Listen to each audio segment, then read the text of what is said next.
you will or you won't. Either way, baby, a good man, well, he's hard to find. Welcome to the One More for the Good Guys podcast, where good guys gather to shed light on the good life, the people, and the good things that make it that way. I'm Mike McGill with my co-host, Jamie Akins. Now, raise your glass, lend us your ear, and let's have one more for the good guys. You either is or you ain't. You do or you don't. You can or you can't. Or you will or you won't. Either way, baby, a good man, well, he's hard to find. Hey, everybody. McGill here. I'm Jamie. One more for the good guys. We're going to be smoking some cigars today, and pardon me, having a drink. But we've done some top 10 lists or top fives, whatever. We've had some lists, and then we put together our baseball team for baseball season, and you probably by this time this comes out, you'll probably know that we did a basketball team as well. So today we thought we would do football, trying to get ready for the big season. Yeah. And so that's what we'll be talking about today. What are you smoking there, Hot Rod? I am smoking one of my favorites from the Garcia family, which is the same family as my father. This is Jaime Garcia, Jamie Garcia, Reserva Especial. And this is in their Super Gordo size, which is, I think, 5.5 by 56 or 6 by 56, something like that. Really good cigar. Oh man, it's one of my favorites. Connecticut broadleaf wrapper around Nicaraguan binder and filler, and of course it's from the family of Cigar Jedis. And this one, I'm looking up the size for you so you can see. This is they make this cigar in a Gordo Extra. This is a Super Gordo. This is a 5.75 by 66. Big cigar. So, as we talked about before, cigar ring size is measured in 1/64th of an inch, correct? That's right. Yes. So this is a little over, according to their specs, an inch in diameter. It's the Super Gordo, but just for the record, they make a crazy one called the Toro Gordo is a 6 by 60. You know, that might be what these are. Anyway, it's big smoke. Connecticut broadleaf wrapper around a Nicaraguan binder and filler. And one thing I really appreciate about these, I smoke these almost only outdoors and at Trailhead. Almost the only place I smoke them except for here. There's something about the blend in this where it stays. It's a long smoke, man. You can smoke it slow. It's no kidding, 3 hours. Mm-hmm. And it's definitely one of my favorites. And you know, you're looking at a little less than $10 a stick if you buy them by the box. But man, they're worth it. That's 3 hours of pure pleasure. Very good smoke. I am smoking the Romeo 505 Nicaragua, which is in a torpedo, 6 by 52, I believe. That's right. Double check on that.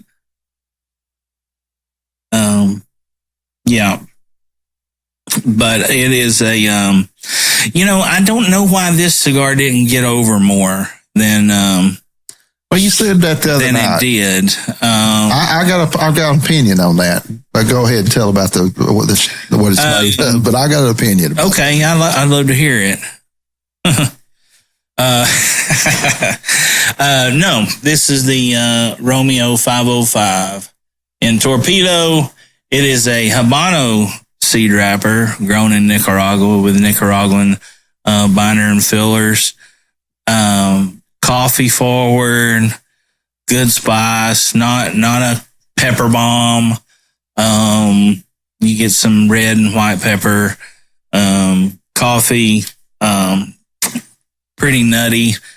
The only thing that I might wish that it was, sometimes, depending from stick to stick, you can get a really arid smoke texture.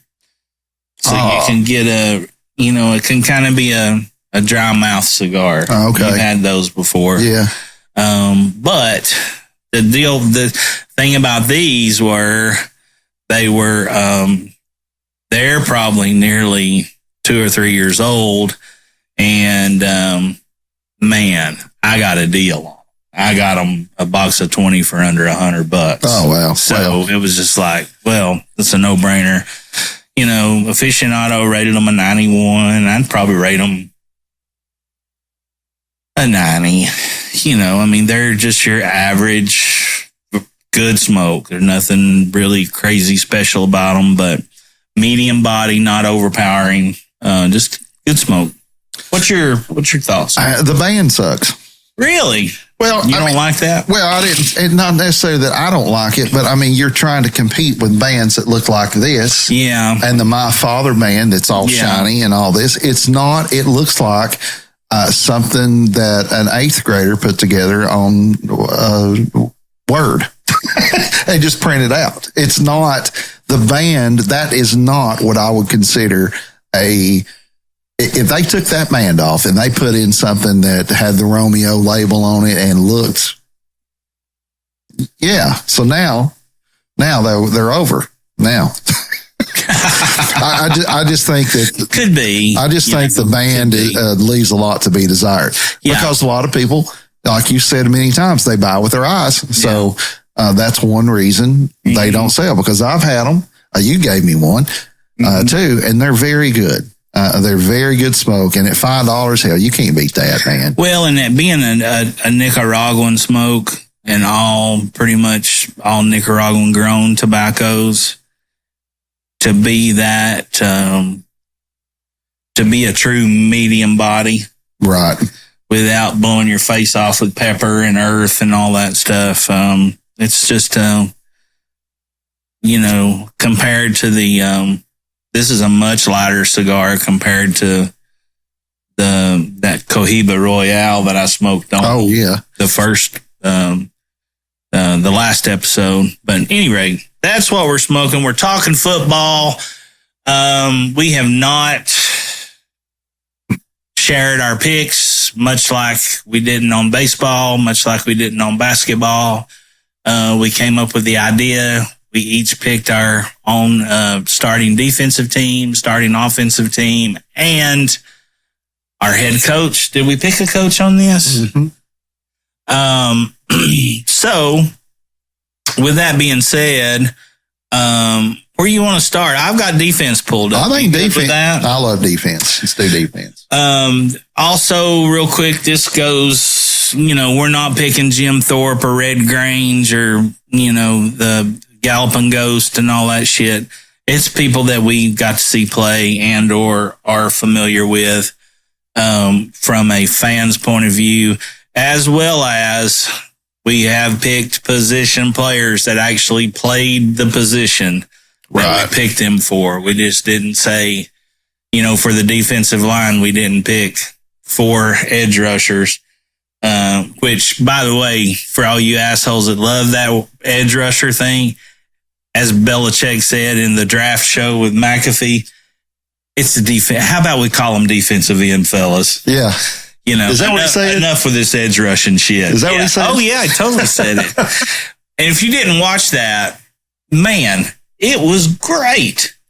Well, guys, he laid so much insight, and those guys were smart enough to do their shtick but to stay out of the coach's way. And it was a much more entertaining show than watching anything on, with all the other talking heads and Mel Kiper and all that horse shit. Is this a recent thing? Yeah, on this year's draft, they did it. Okay. Yeah. Well, I mean, I'm glad to see that Belichick's getting some attention because some bitch deserves it. So yeah, you think that, well, of course you put them in their position. Well, you start thinking about it, like you said, with the defensive ends and the linebackers, hell, we could have just took 3 middle linebackers and stuck them back there, but we didn't do that. And what that means is that a lot of great players got left off. Yeah. Because there's one guy better than them. Yeah. Or in our mind. So, what do you want to start with? You want to start with you go first. You tell me. Well, let's start with linebackers. I mean, they linebacker kind of like the center in NBA. For a while there, the linebackers have kind of gone by the wayside. It's all these edge rushers and all this, and your corners and whatever else.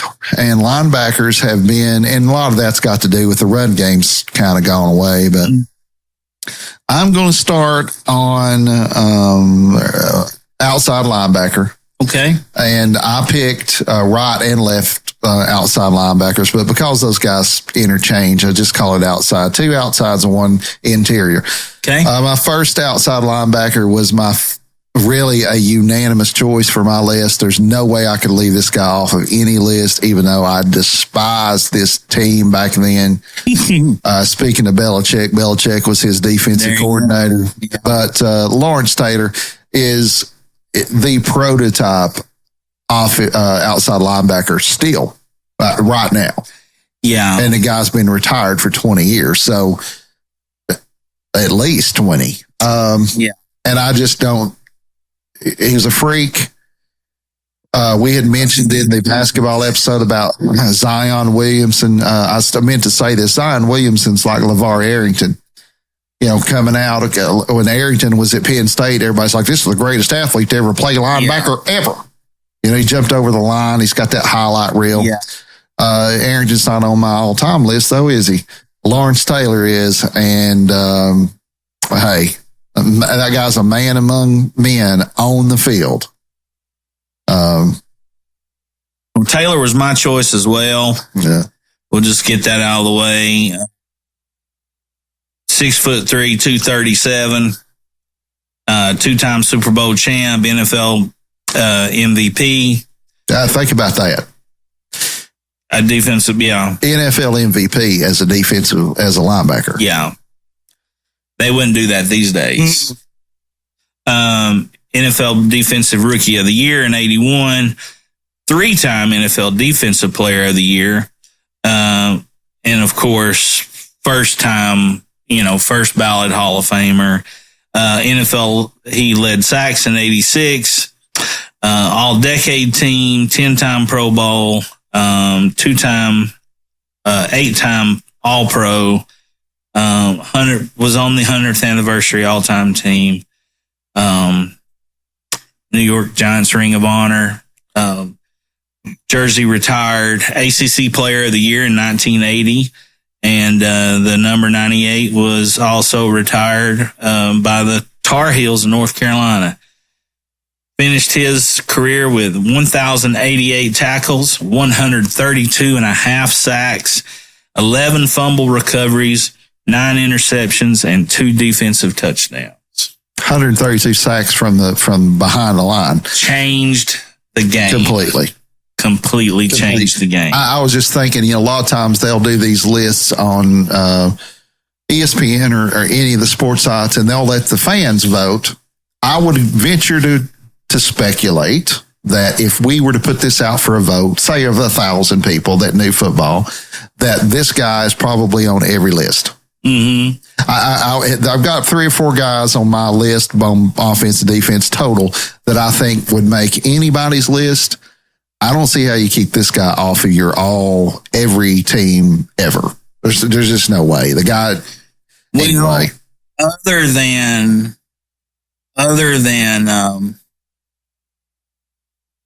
other than Tom Brady, he might be the absolute best football player of all times. It might be. I mean, his presence and play was so significant that it changed the league. It changed the way offense was played. Oh, you got Phil Simms. Simms 2 rings. Yeah. And, that's hard enough. Yeah. I mean, that's a good analogy, but think about this. It's like you sit down as many people as you want and you start asking them, who's the best quarterback of all time? A lot of people are going to say Brady, but a lot of people are going to say other people. If you say who's the greatest outside linebacker of all time, who else is there? Yeah. There's that guy, and then everybody else is playing for second. Who you got? Oh, you got him. I had him. Okay. For my other outside linebacker, I picked Derek Brooks. Oh, man. Tampa. Played at Tampa Bay 1995 through 2008. It was a real toss-up between him and Derek Thomas. But I picked Brooks. Won a Super Bowl. NFL, and the only reason Tampa Bay won that Super Bowl, let's be clear, was because of the defense. NFL Defensive Player of the Year in 2002, and he was also Walter Payton Man of the Year. I was going to say he won Walter Payton Man. Good dude. 5 first-team All-Pros, 4 11-time Pro Bowls, 3-time NFL solo tackles leader. All-decade team, on the 100th anniversary all-time team. Number 55 was retired at Tampa Bay in the Ring of Honor. He was a national champion in 1993. Won the Jack Lambert Trophy in college. ACC Defensive Player of the Year with the Florida State Seminoles. 1,715 tackles, 13.5 sacks. No, wait a minute. That's not right. Forced fumbles, 24. Any rate, Derek Brooks. Where do you play college? Speed. Miami? Speed. He played Miami? He played at Florida State. Florida State. That's right. I was going to say, my God, if he'd have been in Miami, it would have been at the same time that Lewis would have been at Miami. Yeah. How'd you like to have those two? No way. Hall of Fame, Pro Football Hall of Fame in 2014 and College Hall of Fame in 2016. Very much deservingly of both of those honors. I picked the other guy, Derek Thomas. Of course, Derek Thomas' life and career was cut short. Was killed in an accident in 2000. Mm-hmm. Played with a team that, with the Chiefs that were okay during that era. I wouldn't have called them, they were contenders in the West, and that was about it. Yeah. They were always a quarterback away. Yeah, they had Montana. And they got Montana there for 1 or 2 seasons. Yeah. That's it. But the guy's from South Miami, went to Alabama. Now think about that. I mean, he got recruited hard by Miami, and Miami's national champion right around that era when he came out. Yeah. So went to Alabama, absolute. Of course, we're in Tennessee here, Knoxville. Grew up in the shadow of University of Tennessee in the Vols, and this guy wreaked freaking havoc. Selected 4th overall by the Chiefs. 4th overall. NFL Defensive Rookie of the Year. Also, NFL Man of the Year, 93. 2-time first team All-Pro. 3-time second team, 9 Pro Bowls. NFL sacks leader, 1990. All-decade team. NFL Man of the Year again in 95 with a different award. Won the Butkus Award coming out of college. So that's the Butkus.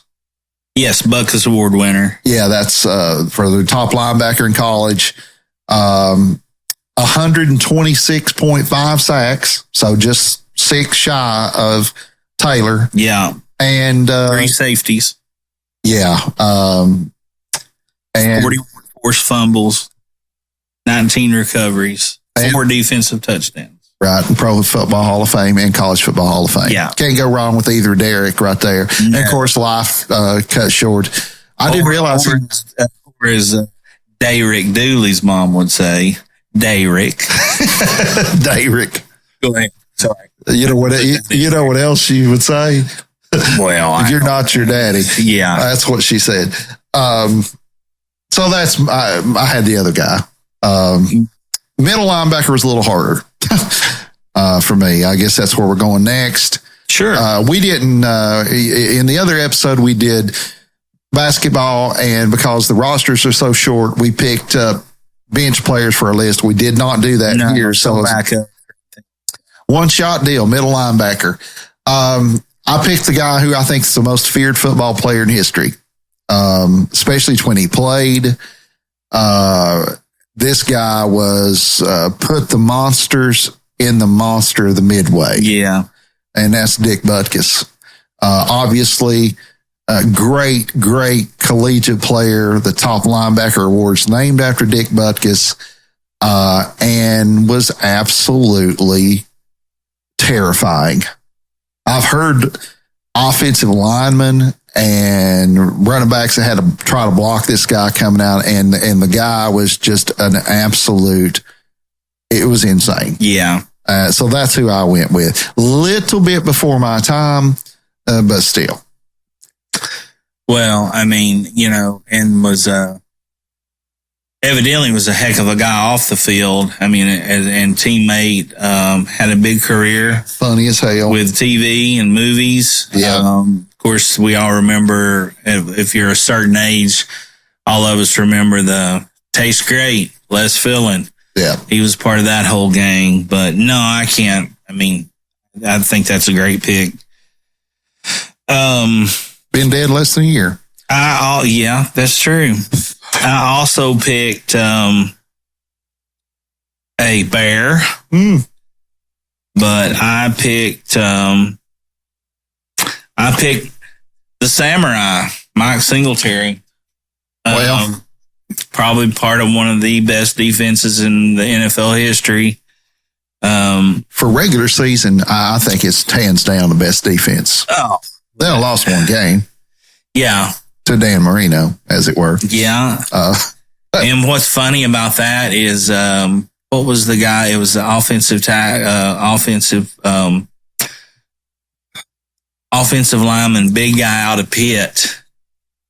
I can see his name in front of me, and I can't remember. Jim Colvert. Yeah. Jumbo Jim Colvert told Buddy Ryan before that game, the week before the game, all week long, he said, Marino's going to eat our lunch.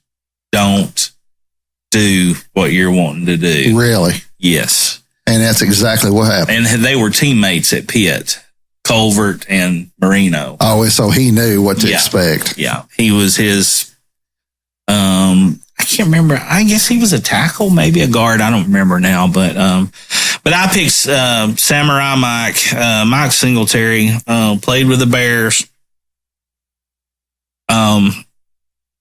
81 through 92, should have won more championships than they did. Definitely.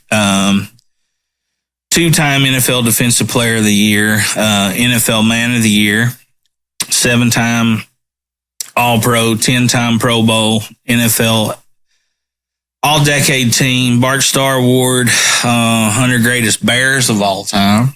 Top 5, probably. I couldn't imagine. Top 10, anyway. Yeah. Southwest Conference Player of the Year. 3-time first team All Southwest Conference player. Where did he play? Let's see here. High school, college. He played at Baylor. I know that. So, of course, Southwestern Conference no longer. Yeah, he was number 2 pick, the second round, and the 38th pick. Imagine that, second round. Yeah. What a steal. But at any rate, 1,488 tackles, 7 interceptions, 12 fumble recoveries, and 19 sacks. Was intense, to say the least. Those eyes, man. Oh, man. Scary. We're going to be here all day, baby. That's my kind of party. Remember that sound clip from NFL Films? But yeah, Mike Singletary at the middle for me. Okay. Where we going now? Let's go defensive backs and say the line for last, because the line was the hardest for me. Starting cornerback? What I did is I picked 2 DBs to play corner, and then I picked 2 safeties. I picked 2 to round out my, did that make 11 or 12? I don't know. 4 down, 3, 7, 8, 9, 10, 11. No, 4 down, 3 linebackers. Yeah, because you got a strong safety and a free safety. Right. I didn't go into all that. I just went to corner, and my first corner. I know, you talk about change. I don't know, changing the game is it, but this guy put a spotlight on the position probably for the first time, at least at this level, and that's Deion Sanders. I don't see. For what he brought to the game, before he put the shutdown in the shutdown corner. No, there's no doubt. Faster than everybody, quicker than everybody, great kick returner, second best kick returner of all time. And that's his words, if you can believe that. So Deion's my guy on one corner. No, Deion is, we'll just get that out of the way. He's my corner as well, one of my starting corners. Obviously a lot of his stuff is well noted. A lot of the stuff that's been going on here lately in the news. He was, 2-time Super Bowl champ, Eddie Robinson Award winner, 6 first-time all-team, all-pros, 8-time Pro Bowl, NFL kickoff return yards leader. Still. Yeah. And all-decade team, 100th anniversary all-time team. Was retired in the Atlanta Falcons Ring of Honor. 2 unanimous All-American awards in 87 and 88, and was a 3rd-team All-American in 86. Seminoles retired his number 2, obviously. And a 2-sport athlete as well. Not only that, maybe the 2-sport athlete. Well, he had 2 Super Bowl titles and made 1 World Series appearance in 92, where if the Braves had won, I guarantee you he would have won the MVP. Yeah. Because he played his ass off. Just to shut up Tim McCarver, because the narrative, remember that McCarver was the announcer, and he kept trashing Deion being the primetime thing, and that he was playing in Atlanta and then coming to the I do recall they had a football game, and then he was in the World Series, and he was like, you need to pick your allegiances, and you can't be a good teammate if you're doing this and that, and blah blah blah, and and Deion we'll look up those stats, or we who were they playing? Time. It was the Braves and the Twins. That's right. Yeah. Yeah. 92. Yeah. Making him the only athlete to play both in a Super Bowl and a World Series. Well, so yeah. I mean, tremendous player. If you're familiar with the era, you think, like him or not. Right. You take 2-sport athletes and everybody thinks Bo Jackson. That's the first guy, like it had never been done before. It had been done before. It just hadn't been done with Bo Diddley and the commercial, but really, Deion had a better career in both. I mean, longevity speaks to some of that, but anyway, we'll go on all day about that. For sure. Did Deion ever win a World Series? No. So when he went to the Yankees, they didn't win a World Series. He was with the Yankees before. He was with the Yankees before he went to the Braves. Okay, right? Because he was with the Yankees in '90. Okay, and then went to the Braves. Yeah, so if he went back. I don't think he did. I don't think he did. But either way, I mean, you can't argue with 1,000% on that. But pretty sure. And I really wasn't a Dion fan per se when he was playing until he got to San Francisco. Yeah. He won back-to-back Super Bowls with 49ers in Dallas because he played one season. Yeah. And he went straight over. So can't, kind of pull a LeBron James on. All right. So that's your guy. Who do you have on your other corner? 'Cause that's who we. Yeah. My other corner was, sorry, I'm trying to pull up his, forgive me. My other cornerback was Hall of Famer and Washington Redskin legend Darrell Green. That was my dad was and my brother were huge Redskin fans, and I was too. In that, I've not been a teamer guy. Mostly, I've been players, and even later on. But God, that guy was fast, wasn't he? Fastest man in fastest man in football. He played 20 seasons with the Redskins, widely considered to be one of the greatest cornerbacks to have ever played in the NFL. Inducted in the Hall of Fame in 2008. 5'9" and 184 pounds. Run back an interception with a broke rib. Yep, played at Texas A&I, chased down Tony Dorsett from behind. Yeah, and Dorsett wasn't no joke, kiddos. No. But 2-time Super Bowl champ, NFL Man of the Year also, which I think is really important in a lot of our picks. That we're one more for the good guys. We're also, I take that in consideration when I'm trying to, in a lot of these. Yeah, and just to be clear, the NFL Man of the Year was renamed to Walter Payton, right? The Man of the Year award after Walter died.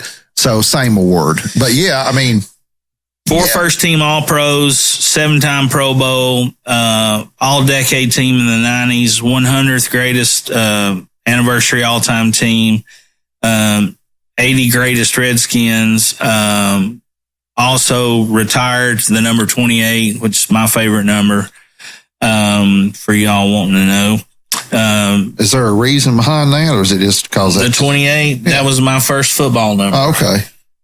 And I just started any sport I played up after that. I just always got 28. All my numbers were in the 60s and up. I didn't have the legs for a 28 on the football field. I was a little bitty guy. Finished his career with 1,159 tackles, 54 interceptions, 6 touchdowns. Self-proclaimed as the itty bitty guy. Well, and I saw there used to be a show that came in. He played. My God! Man, there were some good teams. The 80s in football was just so good. There was a show, Battle of the Super, or the. What was it? What was that show where they would take different athletes and pit them together? Yeah. Battle of the Stars. Yeah. Network Battle of the Stars. Something like that, yeah. So I watched one of those. See, that was the one they did with... it's like movie stars. Right. This one was for... Yeah. Was it NFL? I'll look it up. Go ahead. So one of those, Darrell Green was fastest man in the NFL. Not self-proclaimed, but that was pretty much and he won a lot of those events. But I saw one the other day, just happened to find a clip of it on social media, and Herschel Walker beat him in one of those. Of course, Herschel wasn't no slouch as far as track guy, but anyway, Darrell Green, what a great dude and a great pick. While you're looking that up, I'll go ahead and give you mine. He was a 4-time winner of the NFL Fastest Man competition and the only undefeated multiple winner in NFL history. I still haven't found what that show was, but yeah. The guy I went with at the other corner is Rod Woodson. Oh yeah, wow. Super fast. Super Bowl champion. Fast. Defensive player. Special teams player. Yep. Kickoff return, punt return. Defensive Player of the Year, 93. 6-time All-Pro, first team, 11 Pro Bowls, 2-time interceptions leader. All-American in 86, first team All-American 85. NFL records, most career interceptions returned for touchdown with 12. And most total defensive touchdowns, 13, tied with Darren Sharper and Charles Woodson. There you go. So 1,158 tackles, 71 interceptions. Of course, played for those damn Steelers for a while. But then he went to the 49ers. Really brought them to prominence from the defensive side of the ball after they had been bad for so long after those superstar teams in the 70s. That's right. He was complete stud, super fast. And anyway, so not going to go wrong with any of those picks. So that's got our defensive backs. Safety. This is the one, like we talked earlier about Lawrence Taylor on everybody's list. My first safety pick is, in my opinion, the greatest defensive back ever, as far as anybody behind a linebacker, counting corners, safeties, whatever. And that's Ronnie Lott. I think Ronnie Lott's the greatest defensive back there is. That's my guy too. And played corner for a long time, of course. And when you get injured and you tell them, well, can I go back out to play in the Super Bowl if you just go ahead and chop the end of my finger off? Can I play? Can I play? And that's what he did. And that's what he did. Yeah. And won. Tough. And you think coming from a school like USC that you wouldn't be known as, that physical, tough presence. And, we think of Pac-12 football, even back then. You didn't take them as quite as seriously. Physical. Big. That's right. That was safe for the Big Ten and SEC back then. Yeah, even back then. My guy too. 4 Super Bowls, 8-time first-time All-Pro, 10-time Pro Bowl, 2-time NFL interceptions leader, NFL combined tackles leader, forced fumbles leader, 80s All-Decade, 90s All-Decade, 75th anniversary team, all 100th anniversary, all-time team, Hall of Fame for the Niners. The number 42 is retired for the Niners, was a national champion in USC in 1978. Picked 8th overall. Yeah. So stud in college, of course. Yeah. 2-time first team All Pac-10 and most interception return for season by a rookie, for a touchdown in a season by a rookie, with 3, tied with Lynn Barney and Janoris Jenkins. Whoever those guys. Lynn Barney's Hall of Famer. Yeah, I know. Pretty sure another guy I never heard of. But, that was my guy. Well, who you got playing with him? Ed Reed. Yeah, that's who I got as well. Similar. There's players. You talk safety, who else you going to talk about? Belichick said he was the smartest player he ever coached against. Ed Reed? Ed Reed. Wow. That he was the smartest player, that he knew what was going to happen before it happened. And was Defensive Player of the Year at least once, maybe twice, on a team full of Defensive Players of the Year. Well, Ray Lewis. The only reason they won their first Super Bowl was defense. Both of them. I mean, Trent Dilfer wasn't the guy getting it done, or not Dilfer. It was, or was it Dilfer? Was it Dilfer or Hasselbeck? Dilfer and Brad Johnson was the Tampa Bay. Right. Yeah. Both Super Bowls they won. It was defensively, inspired. Yeah. Flacco was better than God. Yes, he was. And if it hadn't been for that shitty defensive back for the Broncos, it had been another Super Bowl in 18's pocket too. But anyway, you're right. Ed Reed, both Ed Reed. We did not collaborate on these lists at all. So that gets us down to the defensive line. Real quick, just a few little highlights. We'll run through these real quick. Super Bowl champ, NFL Defensive Player of the Year in 2004, as Jamie said. 5-time first team All-Pro, 9-time Pro Bowl, 3-time NFL interceptions leader. That's big. So you got, with that backfield, with that defensive backfield, you got the hit, the stopper, and then you got the guy as well with those two corners that, nothing's getting by. I mean, he's basically Ronnie Lott of a different era. 100th anniversary all-time team, Baltimore Ravens Ring of Honor, was a national champion in college at the University of Miami, Big East Defensive Player of the Year, on and on and on. Hall of Fame member. Just one Super Bowl. One Super Bowl. So he retired? He left in 2012 and played for the Texans and the Jets in 2013. Okay. Both of those teams. So I guess that was before. So 260. I guess the last year, 2014 or 13. Yeah. I guess is when they. Gosh, man, time flies. But yeah, Ed Reed, all the way. Where are we going next, buddy? Going to the defensive line. Defensive line. The big mean bastards. We're going to start on the ends. We starting in the middle. What you think? Well, there's only one defensive end, and he's a man among men. He's a legend. He was the absolute. I seen a highlight the other night that he picked Chris Carter up with one arm and threw him into Warren Moon to get the sack.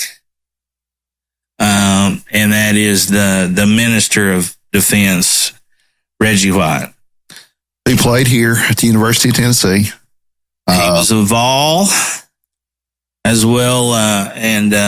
We'll pull his stuff up here real quick. I'm sure you picked him as well. I did. That was my first pick of the whole list, even above Taylor. That's I think that you don't. There's a couple of people, a handful. There's a handful of players in all sports that kind of just define that. I don't think anybody. I think my other just to come out of the gate with it. My other guy is Bruce Smith on the other side because they usually played that way. Same with me. Yeah. Okay. So same guys. If you had Bruce Smith, I know you're never going to hear this, but I willing to bet that if you went to Bruce Smith and said, who's the greatest defensive lineman of all time? He's going to say Reggie White. If you ask every quarterback that ever played against Reggie White, they're going to say Reggie White. They would probably say that about each other as well. They probably would. Reggie was a little bit previous to Bruce Smith, just a little. Yeah. Started, I think, a little sooner. And without going back to somebody that's the guy that's supposed to be the all-time sack leader, but they didn't. I'll think about it in a minute. Without going way back, I think that you got to give Reggie's props. Yeah. I can't imagine his stat list, but I'm sure it's great, impressive. 6'5", 300 pounds, born in Chattanooga, went to University of Tennessee, was picked in the first round as the number 4 pick in 1984 in the supplemental draft. Played with the Memphis Showboats in the USFL. Then made his way to the Eagles, which if we were to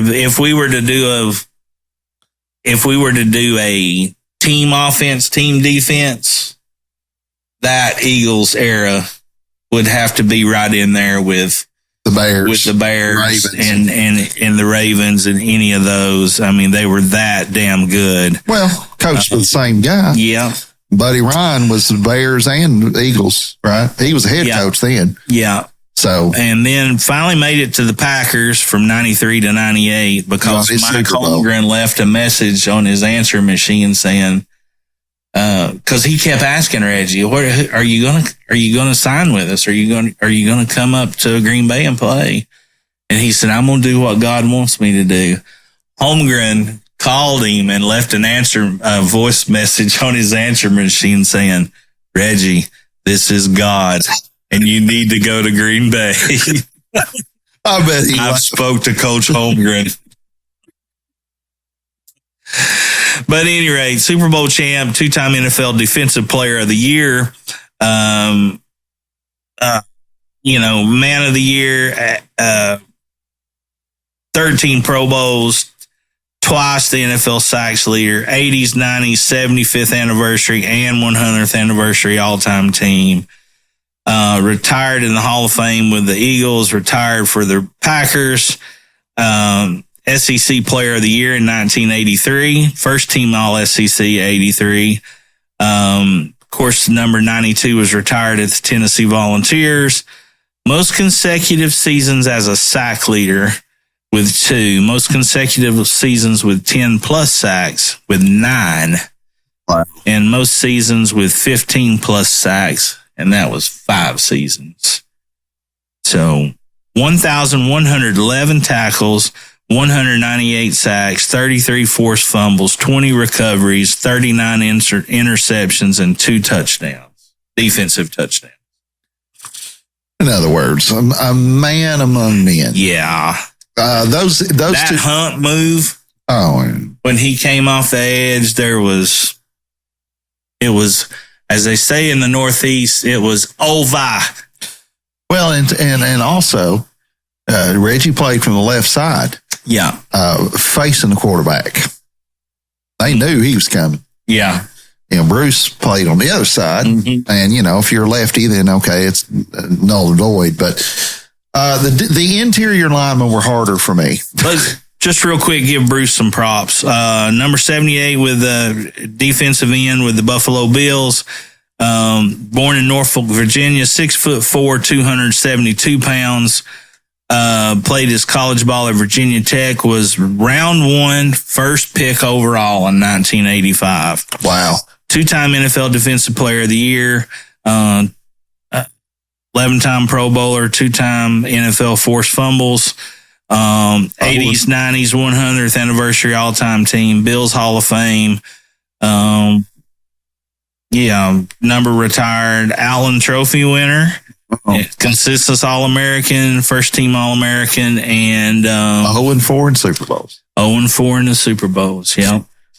1,224 tackles, 200 sacks, 2 safeties, 43 forced fumbles, 15 fumble recoveries, 2 interceptions, and 1 defensive touchdown.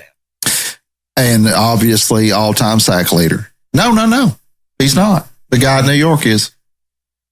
Mm-hmm. Strahan. That's right. Well, Strahan was a great player, but these two guys were dead. Interior lineman was harder for me because, and this is just my opinion, the great interior lineman, the emphasis on that position was more so in the 60s and 70s, in my opinion, than it is now. Yeah. One, the running game's gone away. So I thought, well, who am I going to put in my interior lineman? You start thinking about people we grew up with, Warren Sapp, Cortez Kennedy, Refrigerator, him and his brother, Michael Perry, all those guys. But I went with the Purple People Eater. Okay. I went with Alan Page. There you go. And Supreme Court judge. No, he was a judge though. Minnesota State Supreme Court judge. Yes. But listen to this stuff. Played for the Vikings from 67 to 78, and then the Bears until 81, till he retired. Won a championship in 69 with the Vikings. But NFL Most Valuable Player in 1971. Defensive Player of the Year, 71-73. 8-time All-Pro, 9-time Pro Bowl, 100th anniversary team, 1970s All-Decade team. Ring of Honor, 2-time national champion in college. And he played his college. He was 0-4 in Super Bowls as well. No, he won. He won one. With who? Apparently with the Vikings. No way. Vikings never won the Super Bowl. Let's see what it says. NFL champion in 1969. Okay, that's what they're. But that was pre-Super Bowl.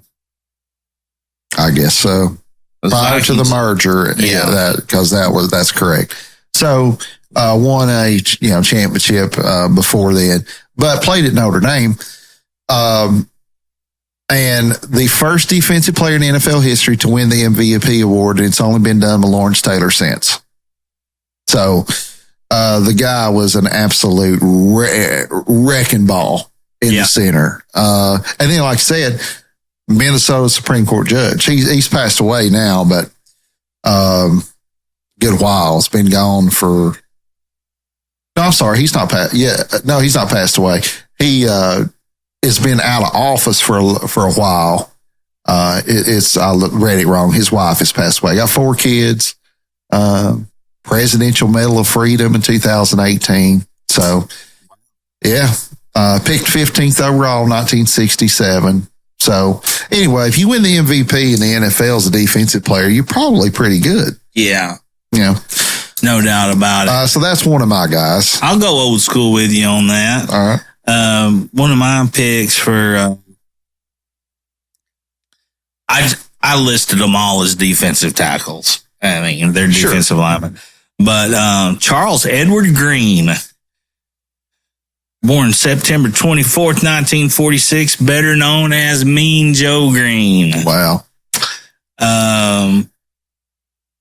Terry Bradshaw said he was the baddest man that he had ever seen or been around from the time he played till now. He said, I'm still scared of Joe Green. He said that there was one time they were playing Cleveland and the guy across from him was doing something and getting the best of Joe, but really kind of being a little dirty about it. And he said, Joe just told him, he said, if you do that to me again, he said, I'm going to hurt you really, really bad. And, he's like, he would take on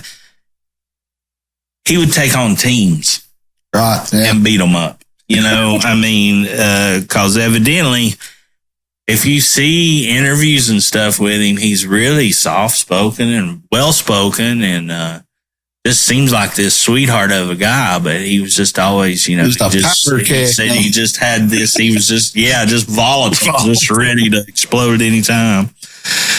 But, 6'4", 275 pounds from Dunbar, Dunbar, Texas, played with North Texas State, 4-time Super Bowl champ, 2-time NFL Defensive Player of the Year, NFL Defensive Rookie of the Year, NFL Man of the Year, 10-time Pro Bowl, All-Decade 70s, 75th anniversary, 100th anniversary team, of course, Steelers all-time team, Hall of Honor, number 75 retired. He played 181 games, started 172 of them. And being that physical. Yeah. I mean, just a monster of a man. And in the greatest commercial. Greatest, yeah, definitely. I remember that. If you don't know what we're talking about, go YouTube Mean Joe Green Coca-Cola commercial. And you'll see it for yourself. Mean Joe Green, that's my guy. Oh, man, it's hard. It's just hard. I mean, for my other guy, when I used to sell the signed football helmets, this guy had come across a lot. I was like, who the hell is, I'd heard the name, but I didn't remember him playing. Just a little before my conscious memory. But I went with Bob Lilly from Dallas. Oh, that's not, 11 Pro Bowls, Super Bowl champion. It's got some, and this is an interior lineman, fumble recoveries, 18, interceptions, 1, 4 defensive touchdowns. And from what I could gather, just like Mean Joe Green, just absolutely a man among boys. Yeah. But I thought, well, Merlin Olsen, I'll never forget this. You couldn't have went wrong with picking him as defensive. No, that's with the Rams. I can remember watching Little House on the Prairie as a kid, and Merlin was in that. And go ahead. And Dad was like, you realize that's one of the greatest football players to ever live, right there. I was like, the FTD Flores guy, there. Yeah, really? That guy. Yeah, the guy on Little House. Yeah, that guy. He was the spokesperson for FTD Flores for getting flowers delivered. Merlin Olsen. Yeah, murderer. Not in the sense of real murder. But yeah, just those guys were old school in the trenches. I just felt like for those positions, that's who I wanted to put on there. Cortez Kennedy, Warren Sapp, these guys are great and whatever, but just let's get in the trenches and one of us is coming out alive. I'm picking these guys. Yeah. So that gets our defense done. All right. We got one more. I had 3 defensive linemen and 2 ends. Okay. I got you. I don't know if you did. No, I did 4 total, but I can come up with. Well, I didn't pick my second one. I just picked one. That's right. You did. So you had Hayes and who? No, I had Lily and Page. Alan Page. I'm sorry.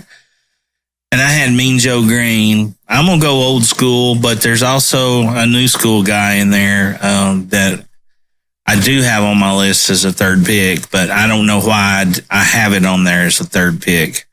I may have just did that and forgot to erase it, but talking about going in a trench and coming out alive, Howie Long. Oh, man. And so, I mean, we've grew up from 1981 to 2024. There has been very few Sundays, whether him as a player or as a color commentator or a studio guy in broadcasting, that we haven't spent a Sunday watching Howie Long. That's right. Movie star. Fucking incredible. Yeah, I mean, he looks like a movie star. Yeah. I mean, he's got that look. Yeah.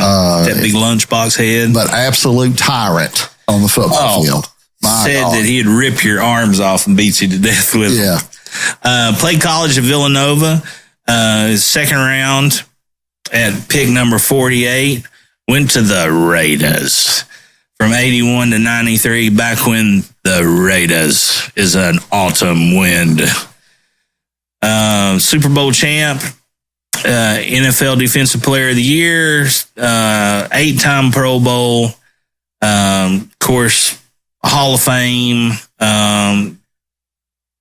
84 sacks, 10 fumble recoveries, 2 interceptions. 84 sacks from the interior. From the interior, yeah. Yeah. Pretty... played... wasn't Lyle Alzado on that team? On some of them, yeah. Next to him? A few years of those, Alzado and the Matuzak, who was a big, crazy, hairy giant. Yeah. And those 2 guys you just named. Still early enough that like Lester Hayes and those guys were on defense, That other guy you named in Alzado, they, to the naked eye, they're with the animals. But listen, Howie Long was the maniac. As far as player went. When you said trenches come out alive, it's Howie Long. There ain't no doubt about it. I'm just going to say this guy's an honorable mention because somebody's going to say, well, you're old, you're only picking blah, blah, blah, blah, blah, blah. Well, first of all, piss off. It's my list. Second of all, the other guy I'd have to say would be Aaron Donald. Yeah, I mean, the guy was just did he retire? Just 111 sacks from the interior. In this day and age. He did retire, yeah. But at any rate, There's your new school He guy. was Defensive Player of the Year 3 times. From me. You think? Yeah. Anyway, I appreciate that aspect of football. Let's get down. We're going to run the ball, and you're going to stop us. Yeah. Here we go. That's what I loved about Tennessee football in the 80s. We're going to run the ball till you stop us. Nothing wrong with throwing the ball and all that. I appreciate that too. But it's just something to be said that, okay, we're going to line our 11 up. You're going to line your 11 up. We're going to run it right down your throat until somebody stops us. I like that style. All right. So we're done with defense now, right? Yeah. So we're switching over to the offensive side. Yeah. Where would you like to start? Since I have these on the defensive side of my list, who's your punter? Punter and kicker. Let's see. Have you got that handy? If you don't, I'll come back to it. Well, I can tell you who they are. My punter, just from a nostalgic standpoint, and because I've never seen anybody to that point kick the ball like that, was Reggie Roby. Yeah. God that would almighty. be my second. And kicker. With the Dolphins. Yeah, with the Dolphins. And my kicker, man, there's so many good ones. You could, the guy from Indy, whatever. But I got to go with Morton Anderson. Yeah, very good. You know, at that time, he was the guy. Mark Mosley. Oh yeah, single ball face, man. Yeah. I picked Vinatieri for my kicker, and another old school. You went with Roby. It's a hell of a pick because we never. Other than this guy I picked, we never seen anybody kick it like Roby, and that was Ray Guy. Oh, well, yeah. He's probably the first. Big. The leg was up here, above the, crazy good. Well, with Reggie, I had only during that era because, traditionally punters and kickers are white dudes. Right? Or like Revez and, or Jan Stenerud or Garo Yepremian. They were either soccer players. They were either of some kind of Hispanic or European descent. Yeah. Or soccer countries. Yeah. Right? Where that's, yeah.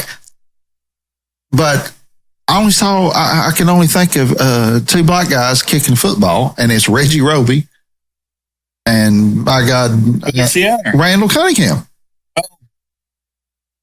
He do that punt. He punted the ball more than once. He wasn't a punter, of course. Yeah. No. But as and I thought, man, but Reggie, boy, it was just a boom when he. Those are my two guys. And so you got Ray Guy and who's your Vinatieri. Well, Vinatieri won two Super Bowls. Won them. Well, and the snow game, the tuck rule. I mean, he was clutch. Yeah, he was. In big situations, there was nobody more consistently. Mark Mosley, he was. I remember him with the Redskins more than anybody else. But but he was up there on the all-time list for a long time till like Morton Anderson came along. Single bar face mask. Yeah. Did Theismann have a single bar face mask? And a broke leg. And a broke leg. Too bad he didn't have a full cage on that leg. Yeah. Yeah. Too bad he didn't have an attack tiger fending off Lawrence Taylor. Ask Joe Theismann who the best linebacker of all time is. Yeah. Okay, so on our offensive side, how you want to do this? And Joe was tough. A quick story about him. His real name is Theismann, right? Joe Theismann. Yeah. And apparently a sports writer or something, because Joe played at Notre Dame. Right. And he was a Heisman candidate. So somebody started calling him Theismann. Yeah. Theismann. Yeah. Yeah. And so he just kept. And he spent a lot of time watching Joe doing what Hallie Long did afterwards. He was on TV. Oh, gosh, yeah. I hadn't seen him lately. He talked way too much. Yeah. Got Tony Romo-itis. That or Jaworski was like that too. Yeah. God, just shut up. He didn't really last. Well, I guess he did some. All right. Is Jaworski dead? Wrong. No, he's still alive. Polish rifle. Is he a Green Bay player? Fuck no. Eagles. That's why nobody cared. Because he played in Philadelphia. Fuck the Eagles. Really, all of Philadelphia sports, if you want to get right down to it. Phillies. The Flyers, who's that? Yeah. Cares. All right. So, offense, where you start? Street bullies, Broad Street bitches. I wouldn't tell Eric Lindros that, though. No, I wouldn't. This bitch is 7 feet tall. I had Bob Probert sitting by him, getting ready to kill somebody. Yacked out on cocaine and had his teeth out. I guess I don't know, start with the line or where you got pulled up? I just got them set in formation. I got wide receiver to wide receiver. Well, we can go that way. You want to start at wide receiver? Well, wide receiver, my top guy was easy. I mean, every list that I've ever seen of the greatest football players of all time have 1 and 2 are the same. Even now, it's Jim Brown and this guy, and that's Jerry Rice. I don't see how you could build a football program and put a wide receiver on your team and not say, hey, you want Jerry Rice in his prime. Prototype, that guy, Absolutely. Best hands of all time, maybe? Certainly. I couldn't imagine not. Yes, he had 2 Hall of Fame quarterbacks throwing to him most of his career. Okay, that's fine. But that dude was, NFL, he was Super Bowl MVP once. He's my guy too. I got his stats pulled up if you want me to read them. 12 pages long? Pretty much. 3-time Super Bowl champ, Super Bowl MVP, 2-time NFL Offensive Player of the Year, Wow. 13-time Pro Bowl, 6-time receiving yards leader, 2-time NFL receptions leader, 6 times NFL receiving touchdowns leader, NFL scoring leader, 75th, 90s, 80s all-decade team, 90s all-decade team, 75th anniversary, 100th anniversary all-time team, 49ers Hall of Fame, number 80s retired, 2-time first-team All-American. I did not realize that.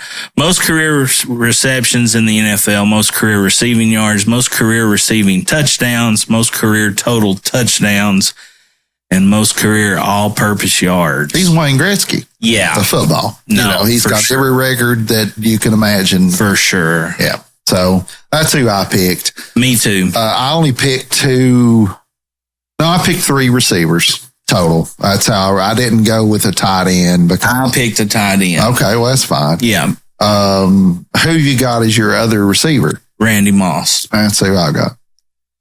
I mean, it could probably be held really close with somebody like Calvin Johnson. Or, if you're talking about players that never won a ring, but were just that good. Chris Carter. Chris Carter, definitely more of a Largent. That's who I've got as my other guy. Okay. Well, Moss, since we had him together, NFL Rookie of the Year, NFL Comeback Player of the Year, 6-time Pro Bowl, 6-time NFL receiving touchdowns leader. Single season touchdown leader. Yeah. All-decade team, 100th anniversary all-time team, Minnesota Vikings Ring of Honor, Patriots All-Dynasty team, 2000s team, NCAA, 1AA champion with Marshall, Biletnikoff Award winner, Consensus All-American, MAC MVP, MAC Offensive Player of the Year. Yeah. And the fastest receiver I've ever seen. Just a freak. His size to be, we think of Calvin as Johnson as like, in the nickname Megatron, but Randy was faster and every bit as big. Yeah, but was tall. Right. Probably Yeah. Not. That's what I meant. Yeah. human highlight film, man. That guy, you kept waiting for him to do something. Yeah, for That's sure. the kind of player he was. And he says that he's the greatest ever. He was one of those players like the Nabro, God rest his soul, used to talk about when his mother was still alive. When the Yankees would come on, every time Mickey Mantle came to bat, she said, look, little Bill, Mickey Mantle's up. Something good, something special is going to happen. That was like Moss. Yeah, I mean, you know, and exactly. You didn't admit that was must watch football. Straight cash, homie. That's. I had a helmet signed with that, with him. He wrote that description. Oh, really? Yeah. Certainly a physical specimen. I mean, what a great memory to have with your mom. Hey, Mickey Mantle's, I mean, can you imagine? I had similar things with my dad, but he wasn't no Mickey Mantle. Oh, my God. Right. But, yeah, I mean, the guy was just, and I enjoy his commentary. I like Randy. I like what he has to say. He doesn't give a damn what he says. That's one of the reasons I like it. Well, he says it straight from a player's point of view. Yeah, too. he does. Not somebody that was a player that sat on the bench for. Yeah, he brings credibility to his voice. He know Dan Orlovsky. Or Stephen A. Smith. Yeah. Skip Bayless. I bet if Charles Barkley said on the interview with Dan Patrick the other day, he was like, and Dan, let me tell you something. I see Skip Bayless, I'm going to hit him right in the mouth. He's going to be the first man I hit in the mouth. Any rate, little Barkley for you there. But Randy's kind of like Barkley. A lot like yeah, Barkley. Oh, yeah. No filter. And when he says country, you know. Right. But what he says, you're like, oh, that's right. Yeah. You know? Yeah. I don't know that I ever saw an offensive player that was more electrifying than that. I mean, Bo Jackson was that way. What's he going to do next? Anyway, that's a great pick. I picked instead of a tight end because God, tight ends are hard. That's another hard one to pick. I picked Steve Largent because I can remember back when Largent, if I'm not mistaken, when Largent retired, he was the all-time leader. He had the yes. Rice stats. And this little bitty white dude playing in a team that didn't win 4 games a year, right? For a long time they did. For a long time. They did. Even in like their heyday, when I was a big Seahawks fan back in the day. Back in the Bosworth era. I can tell you, I can name off, I bet you I can name you 8 Seahawk players from that era. Of course, Cortez Kennedy was a Seahawks player. Kennedy, Brian Blades, Kurt Warner, not the quarterback. Kurt with a C. Yeah. Largent, Dave Craig, Jim Zorn, Kenny Easley. Oh, Kenny Easley. The enforcer. Knock your teeth out. I haven't heard that name in forever. Yeah. So, yeah, I was a big Seahawks fan. And anyway, I hijacked your spot. Well, I mean, he put me in the mind of some of these guys that came along after. Yeah. Like those slot receivers like that played at New England. Yeah, like Welker. Yeah. Amendola. All those guys. Yeah. Yeah. That's the kind of player he was. And he was great. It's kind of his size, but he was a number 1 receiver. Oh, yeah. He was the guy. For years. Yeah. Well, he was the guy. Oh, no. For a long time. Yeah, but like position-wise, he didn't start moving in the slot till they got burners like Blades and Benny Blades, Brian Blades, all those guys out of Miami and Kennedy. And so I picked him instead of a tight end. Absolutely. Also wore the number 80. Or was it 81? It was 81. 81. 81, that's right. It was 81. Damn good choice. A absolute proficient route runner. And I think that's what made the big difference between him and other I think that's why he was the leader for so long. Well, and why he was able to achieve what he did, not being that fast. And didn't he have so many games with catch? Yeah, I think so. Consecutive games. It was like in the hundreds or something. Yeah. It was something crazy. I remember when he retired, it was right around and then I remember Art Monk from the Redskins. Mm-hmm. He was up there as well. And I remember a story. There's that run that I think that the Raiders were Bo Jackson run that touchdown and run it into the stands, kept going. There's a big, that was against the Seahawks, I think. And Largent was like, I've never seen a human move that fast. He said because he was on the sideline and he went by him. He's like the wind. Not only was it against the Seahawks, it was a Monday night game because I was watching it because at that time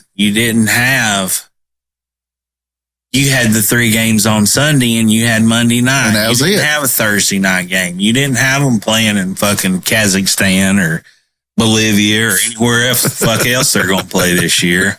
You didn't have 24/7 NFL. And of course, with the time difference being on the West Coast, that game was played in the Kingdom that night. And I remember It had to been 6:00 there. Yeah. And that was the same Game that Bosworth got run over. Oh. Just killed him. NFL Man of the Year in 88, first team, 7-time Pro Bowl, 2-time NFL receiving yards leader, 80s All-Decade, 90s All-Decade, 100th Anniversary All-Time Team, Rookie Team, Seattle Seahawks Ring of Honor, number 80. I was thinking it was 80. Okay. Retired. He went to school at the Tulsa. Wow. Golden Hurricane. He was, they don't even say when he was picked. Probably so low. So he was actually living on Tulsa time. He was living on Tulsa time.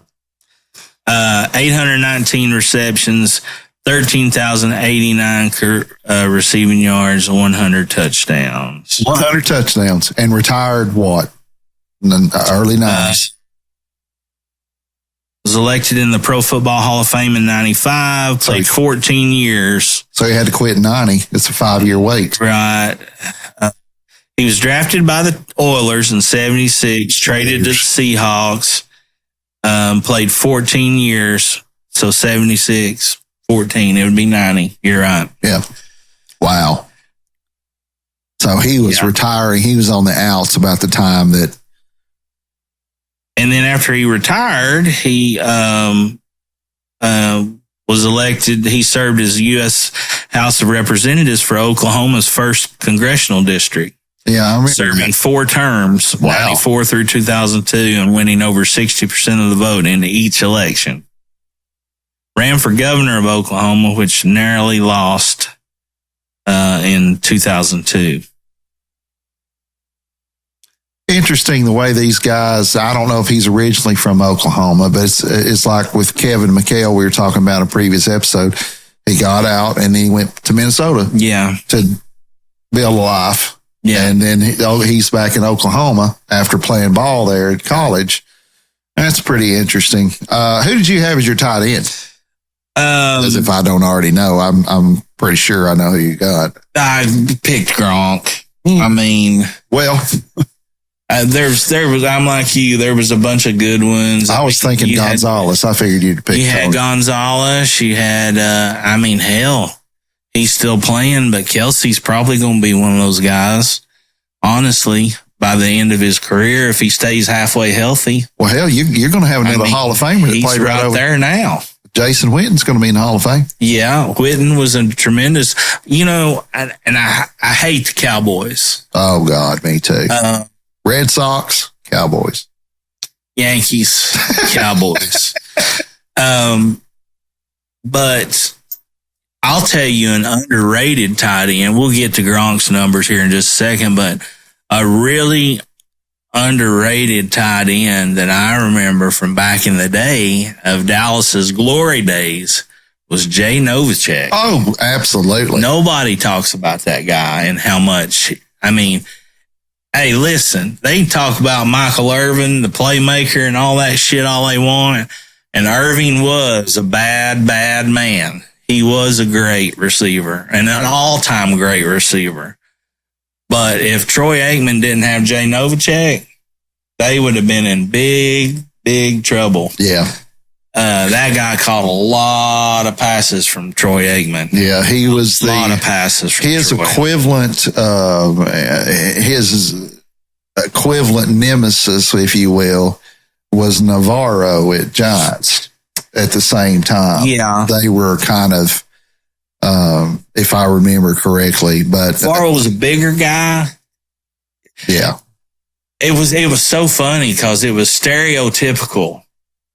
Bavaro was the big Italian guy. Right. And Novacek was the cowboy. He was like a real cowboy. Right. Yeah. He looked like it. He was long, lean, kind of gangly a little bit, but he's a hell of a player. But no, I picked Gronk, man. I have nothing but respect for Tony Gonzalez. I mean, and he's certainly has all the stats to prove everything. But when it comes to big time, Gronk was clutch. Oh, there wasn't no. I mean, if he got if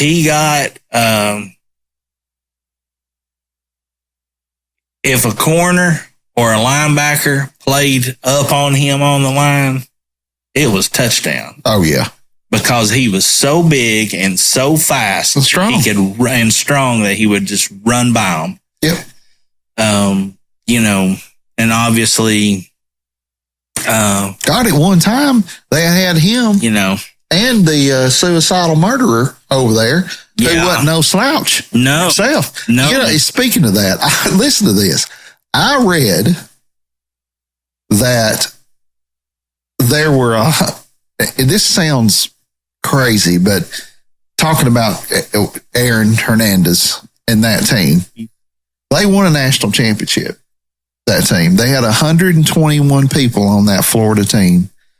40 of them have been in jail since. 30%. Some of them prison. Hey, when Urban Meyer's your coach, fuck you think's going to happen? Real quick, we'll move it along. 4-time Super Bowl champ, NFL Comeback Player of the Year, NFL receiving touchdowns leader, all-decade team in the 2000s, 100th anniversary all-time team, all-rookie team, all-dynasty team with the Patriots. But, you know, he is Kix Brooks. So. Most total touchdowns in a season by a tight end and most receiving touchdowns in a season by a tight end. He is Kix Brooks, though. I've always said that Kix Brooks should call up Ronnie Dunn. This is Brooks and Dunn every day and say, hey, thank you. Oh, I appreciate it.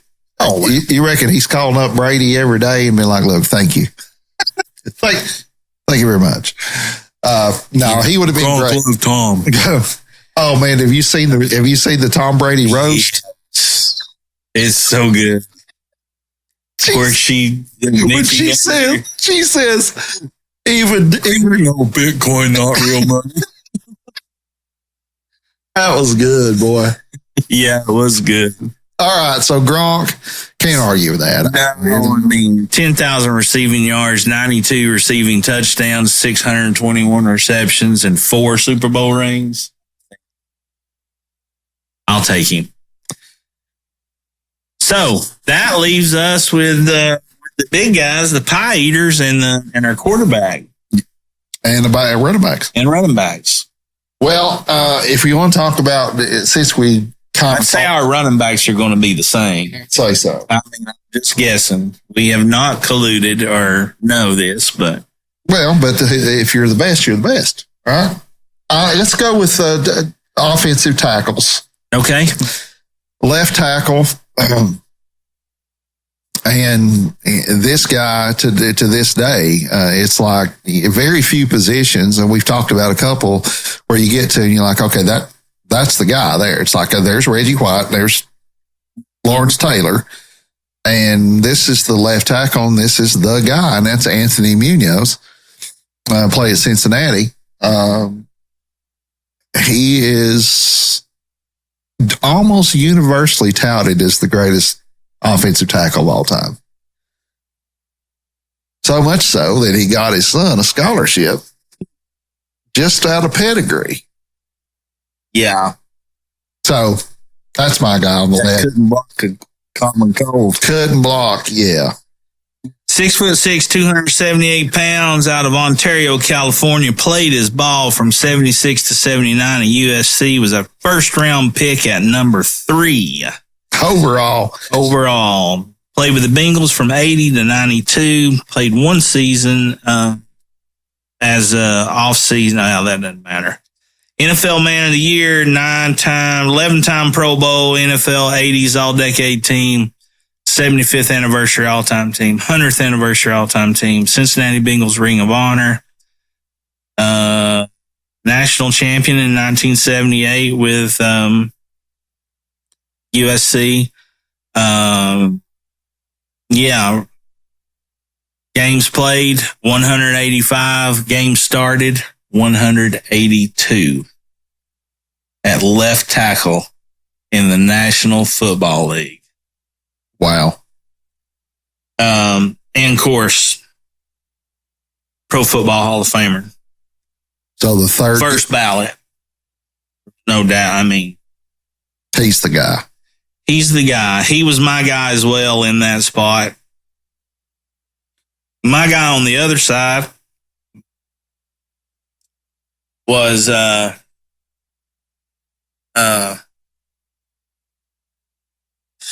also, if you looked it up, those two guys, that would be the prototypes. Born May 27th, 1954, known as Big Bad Jackie Slater. Okay. Wore number 78 with the Rams, the LA Rams back in the day, or the St. Louis Rams before they moved to LA and went back to St. Louis. When they had the really best uniforms, one of the most iconic and best uniforms in football, before whoever had a stroke or an aneurysm and decided they were going to wear them shitty fucking uniforms they wear nowadays and changed it all. Hate those new Rams uniforms, as if you couldn't tell. 7-time Pro Bowl, Football Ring of Honor, Los Angeles retired his number, played in 259 games and started 221, NFL, Pro Football Hall of Fame, and also worked in the front office for a long time with the Rams. After his retirement. Yeah. When did he start? What did I say? 76 or something like that? All right. Yeah. So he would have got to play, I guess he would have had, he played from, he was 6'4", 277 pounds. Played college at Jackson State and was the 3rd round pick at number 86 in 1976. So he played 76 through 95. So he would have played with Isaac Bruce and some of that crowd. That's, well, a lot of people went through my mind about this, and then I started, I pulled a Bob Lilly on this one. That's okay. Again, because I thought, well, lots of, who played right tackle? Left tackle is, but right tackle. And I went with Rayfield Wright from Dallas. Now, I hate the Cowboys too. But he played in the Ice Bowl. I mean, he was a stud on those teams, and he was a true right tackle. Didn't have a whole lot to, in my knowledge base, to I'm pick wondering from. if you really do hate the Cowboys. Oh, God. Well, as you see, you don't have. I have had no Cowboys. Oh, I bet you have one in this next pick. In the next couple, I bet you. Bet you I don't. Do you not? I cannot believe that. Because when we get the guards, I got 2 Cowboys on my line. You're an idiot. So, podcast gold, folks. One more for the good guys. America Steve. Tell me about your guy. Ray Moore Ryder. Well. I don't know this name. Well, here's how I come about Rayfield Wright. Rayfield. I've got a jersey, a signed jersey from Rayfield Wright that I came upon. The big cat. 5 NFC championship teams that advanced to the Super Bowl. 70, 71, 75, 77, and 78, winning twice. He participated in the Ice Bowl. Fuck. I know. God damn it. And 7th round overall. He just, outkicked his coverage as far as how he was drafted. His opponent in the first start. Here's the big thing that really turned me on to Rayfield Wright. When I got the jersey, I started looking up. Deacon Jones was the name on the defensive line that I had thought of before. Yeah. A lot of people swear that Deacon Jones is the all-time sack leader, but they never count it. But in his 3rd season, he got his first chance as a starter, and his opponent was Deacon Jones. Played so well against at that time, the guy that he got a starting job. So lots of great tackles out there, but his resume speaks for itself, even though he's a damn Cowboy. So that's who I went with. So let's get the guards with your no Cowboy list. We're going to get to more guards. You keep that smart mouth up. That's all I can tell you. Be 5 across your lips. That's Fred Sanford. That's right. Well, I'm not telling you that one yet. I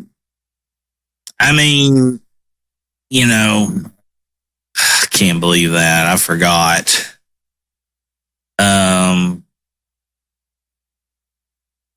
Actually, I might have that wrong. Sorry. You want me to do my first guard next, or we? No, I was just seeing if I was going to pull a quickie and change your name. No, left guard's got to be Larry Allen. Cowboys. Right. He's just too big, too strong. I mean, he could bench press 3 Volkswagens. And why does Emmitt Smith the all-time leading rusher? Larry Allen. Yeah, that's why. No, absolutely. But I have seen Reggie throw him around like a rag doll, and not only evidently was Larry Allen big, fast, and great, he was also supposedly the meanest man on the planet. Oh, really? Like would rip your lips off if didn't say hello to him in the orange juice line or whatever. I don't know. In the Gatorade line, he just rip your arm off. Yeah. I was heard he was just very, intense, intimidating, and real badass. When you said earlier that Novacek, that hadn't been for Novacek, Aikman would have, if it had been for Larry Allen, oh, absolutely, Aikman would be eating through a straw. Absolutely. And honestly, until they got him, Aikman spent about every other year eating through a straw. I think he suffered more concussions than anybody in the history of the NFL. I mean, documented at least. I mean, because, his career got cut short because of head trauma. Him and Steve Young both. Yeah. Well, goddamn, could you imagine Steve Young as a quarterback in today's game? Oh, there's nobody could stop that guy. He could fly. He was fast. Could fly and throw. I mean, and they didn't want him to. And now they want him to. He's the best left-handed. Could you imagine? He's the best left quarterback ever. Could you imagine him being on a pro NFL team today? It'd be like stealing. I mean, it would be unfair. If you take Joe Montana's job, yeah, got to be somebody. I will argue this to every Cowboys fan in the world. Larry Allen is the best Cowboy player of that whole era at his position. Accounting Emmitt Smith. He's the best player at his position that they had, period. for their position. He's certainly up there and is as important as the three.